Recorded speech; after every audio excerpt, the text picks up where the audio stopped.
Posted थे और पूरी पुलिस फोर्स को त्रिस्तरीय सुरक्षा जो हम हर सप्ताह करते हैं उसी के साथ डिप्लॉय किया गया था और सभी लोगों ने शांतिपूर्ण तरीके से अपनी नमाज को अदा किया और पूर्ण शांति रही। जिस तरह से रिपोर्ट में है कि 15 दंगे किए गए हैं, उसके बाद आपने सुरक्षा कवच बनाया है, पीस कमेटी की बैठक की जा रही है, उसका असर भी दिख रहा है, हर त्योहार बढ़िया हो रहा है। आगे किस तरह, जिस तरह आज भी एक अफवाहों का बाजार गर्म था, लेकिन उसको कंट्रोल किया। माननीय न्यायिक आयोग की रिपोर्ट पर मैं कोई कमेंट नहीं करूँगा क्योंकि वो रिपोर्ट जब पब्लिक होगी तो सबको पता चलेगी। हम पीस कमेटी की बैठकें नियमित रूप से करते हैं। सीसीटीवी कैमरा के माध्यम से संभल को सेफ सिटी के रूप में बनाया गया है। निरंतर फुट पेट्रोलिंग भी होती है, लोगों की समस्याओं का भी समाधान किया जाता है। तो इसके माध्यम से पूरी तरह से जो शांति व्यवस्था है वो हमने कायम की है और मैं और हमारे कप्तान साहब दोनों नियमित रूप से प्रत्येक शुक्रवार को यहाँ आते भी हैं, सबसे चर्चा भी करते हैं और 24/7 हम अवेलेबल भी रहते हैं।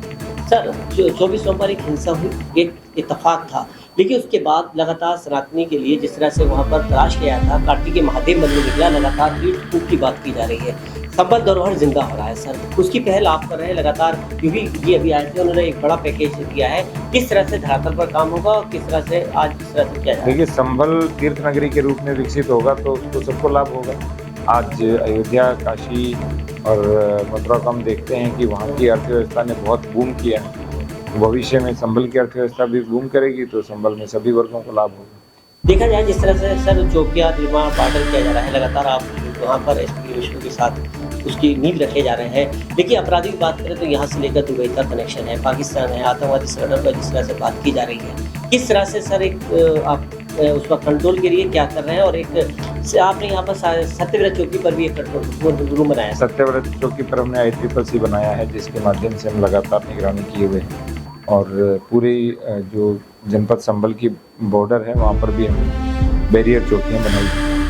संभल लगातार राहत की ओर है सर, आगे किस तरह से धारा 144 भी लागू करते हैं पूरी तरह से, लेकिन फिर भी कुछ मैसेज फॉलो होते हैं।